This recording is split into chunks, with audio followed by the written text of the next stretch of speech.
Welcome to the Soul Energy Podcast with your guide, Sara Wong. In each episode, we'll be discussing the energy that affects us in all aspects of our lives, emotionally, physically, mentally, and spiritually, from the voice of the collective soul. We'll also explore the science of energy, the spiritual side of energy, and the healing power of energy. This is the place to get the tools and knowledge to help you create a life that thrives on energy. I'm so excited to have you here. Let's get started.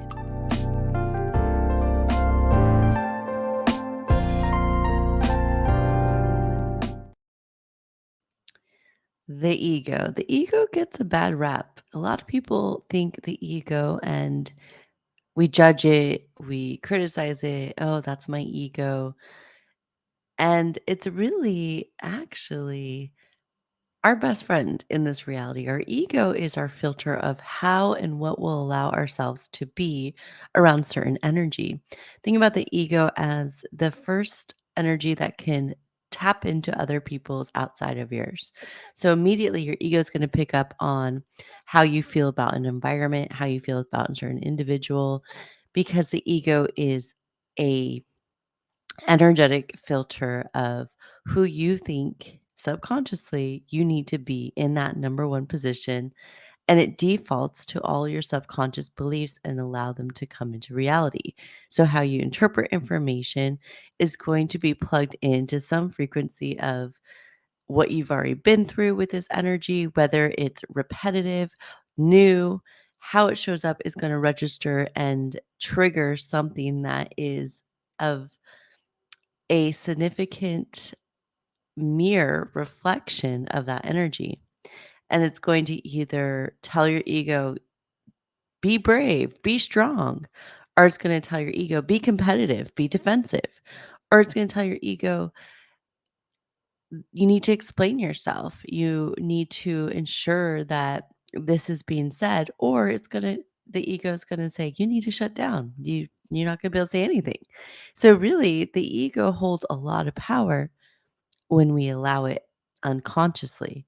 However, once we become conscious, you're going to start developing a relationship with your ego. Your ego is going to trigger your gut feelings, your gut reactions, because it lives in your solar plexus. It's really that energy that allows us to move out of our lower energy centers, out of our healing energy into our expansion energy. So if the ego doesn't feel safe, you're not going to be opening up your higher channels that day. You're going to be stuck in whatever energy the ego is going to dictate for you.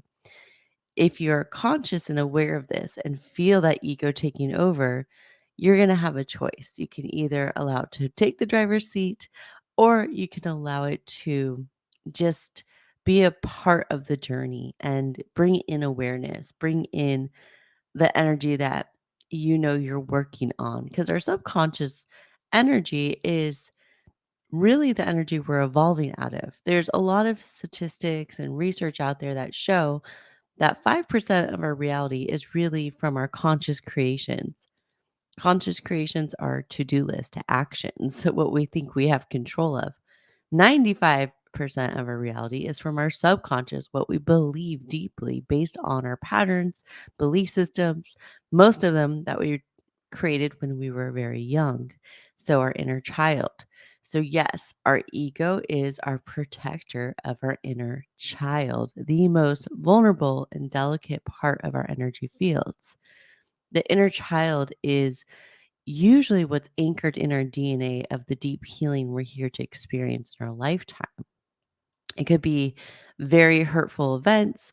It could be energies of, very positive, and it could be energies that are very hurtful, very hard to overcome, and continuously show up in our reality. So, really, everyone's on their own adventure. Everyone's on their own journey, and our egos are part of that evolution too. If we allow our egos to continue to run the show at all times, we're really living in an unconscious way, which is fine in some circumstances. Sometimes you can be on autopilot. For example, if you have an experience at the airport, you already have your agenda, right? Your plane's taking off, you're going somewhere, but in that, you're going to have to encounter a lot of energy, a lot of people. So as you walk through the airport, your energy is going to either engage or disengage. Now, that's okay. Do you need to be fully aware and present and conscious in that environment? Not always. You're usually on autopilot, right? You're just like, okay, I'm about to go sit how many hours on a plane? I'm in comfy mode, I'm in chill mode. And you're kinda just in this state of accepting that there's not much else you can do because you have limited time in this airport and then you're about to take off. So, those types of situations, you can definitely be unconscious, but if you're in a situation where you're representing yourself, where you're really allowing yourself to share in a big way, and maybe you're speaking, maybe you're creating content, maybe you're interviewing for a job, maybe you're just standing up for yourself. That's when the ego is going to really dictate how you show up. So you want to be conscious to it and aware of like, ooh, am I reacting in a way that maybe is a past version of me? Maybe it's set on past results. Are you truly living in a conscious way where you're allowed to dance with your ego and say, hey, yeah, I know that triggered me. However, this is a time we're going to elevate and take it to the next step. So we're not going to be afraid. We're not going to shut down. We're not going to be quiet, or we're not going to be defensive. We're not going to prove ourselves. We're not going to be assertive, right? So it's finding that balance in each moment. And hey, your ego is going to be strong. So you're not always going to be able to control it. But what you can control is the energy that's created with it, and trust that whatever is created with your ego is truly there to serve you, and whatever other energy you're co-creating with, because our egos are our biggest teachers in this reality, and they really will allow you to open up your higher consciousness or not. And I've seen this with clients, people that are very open. It's so easy to work with and give guidance and energy healing and messages. When people are stuck in their ego, the right wrong, does this resonate? I'm not sure this is right. It really skews and dampers down the message where they might get a piece of it, but they're not getting all of it. So their ego is filtering the message, the healing in a way that's not really allowing it to do what it's there to do, which is totally fine because there's no mistakes, right? It's we create what we're ready for, and sometimes in an experience, the ego is not ready for that type of evolution, which means there might be some healing that needs to be done, some work on trust, some work on trusting yourself, trusting others, trusting the decisions you make and circumstances you put yourself in. So the ego is a teacher. It's truly a teacher and our friend to support us. However, it doesn't need to be our dictator of energy. It doesn't get to control always how we feel and experience our reality. So let's get to know our ego.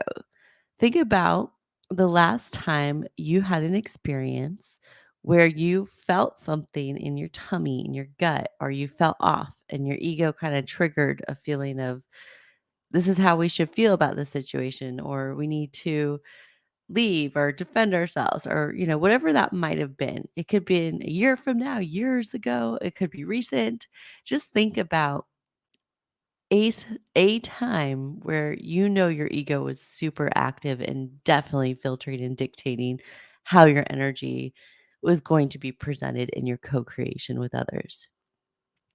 Now I want you to look at it through the lens of, what do you think your ego was triggering?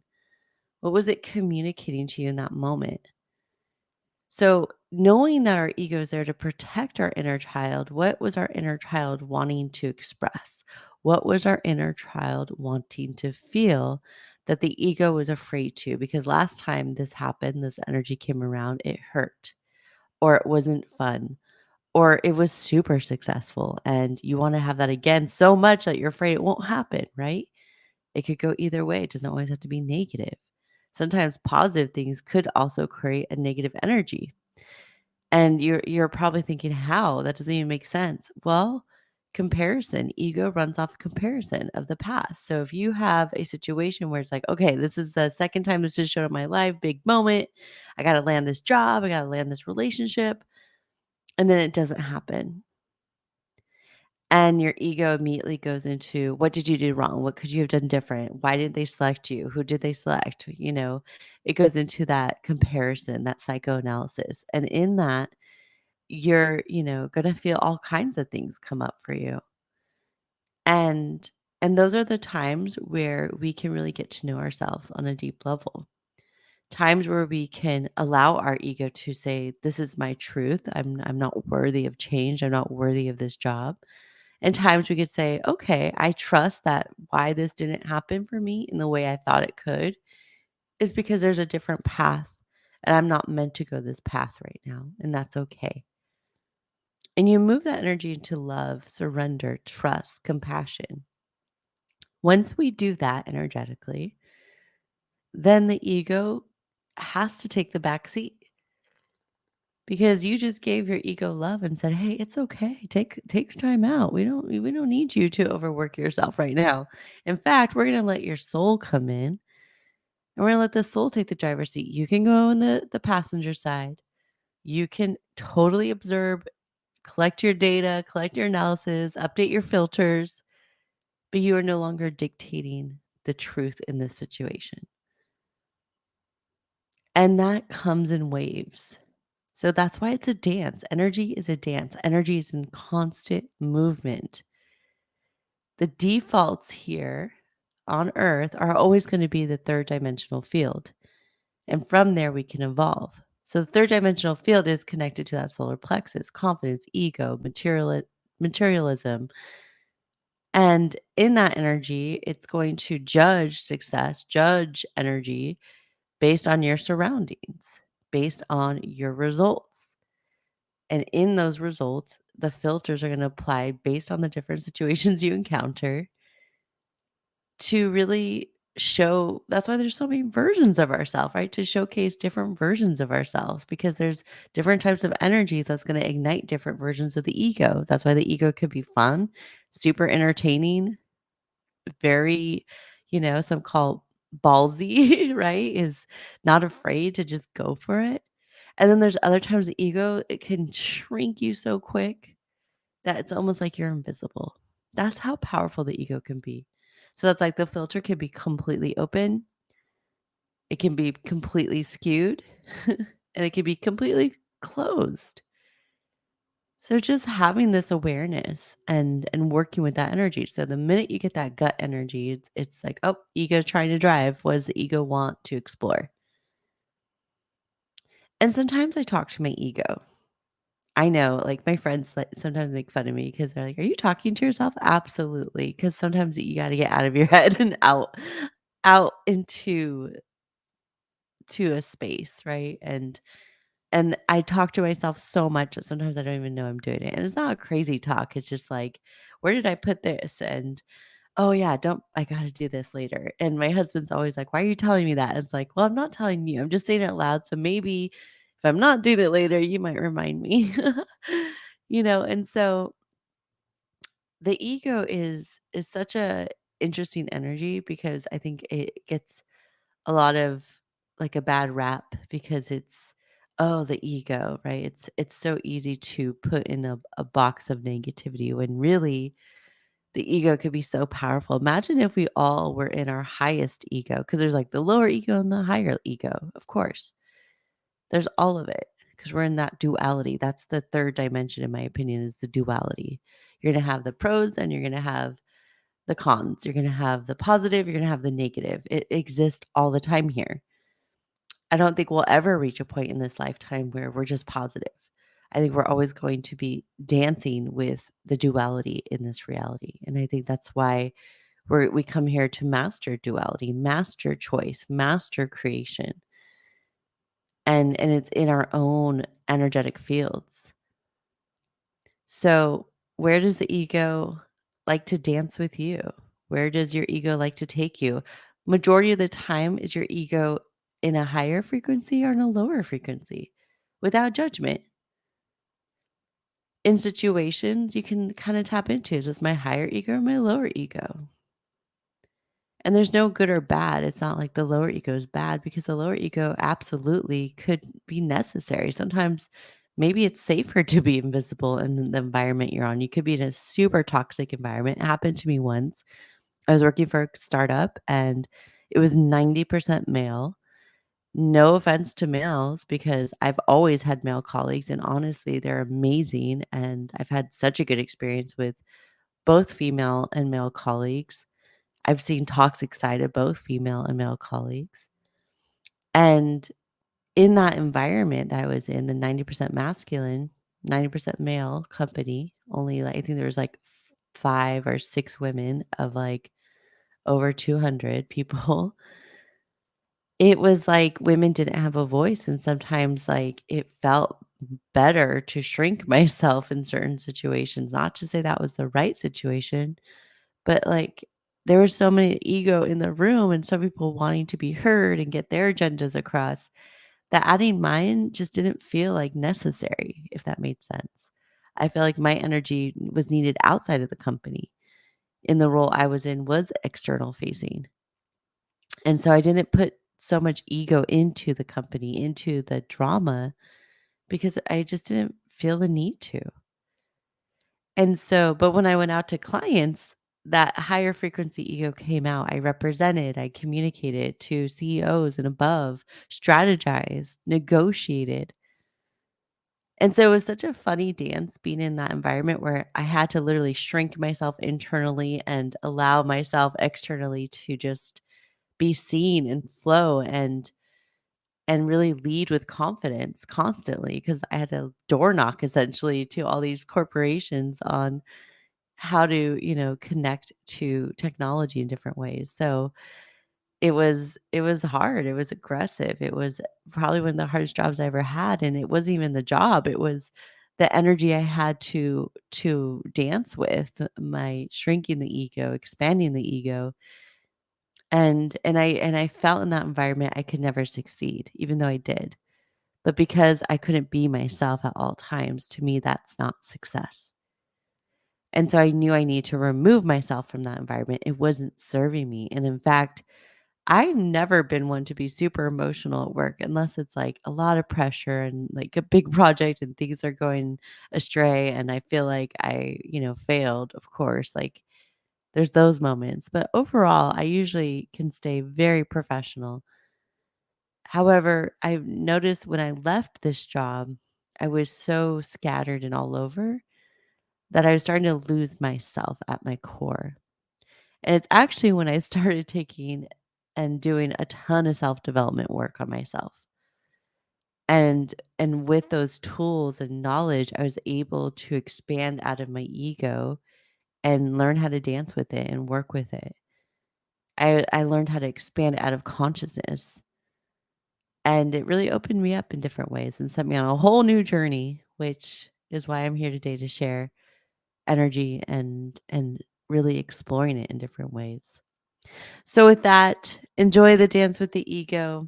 Don't be so hard on it. It's truly there to be your filter, to be your guide, and to be on your team. And with that, I'll see you next time.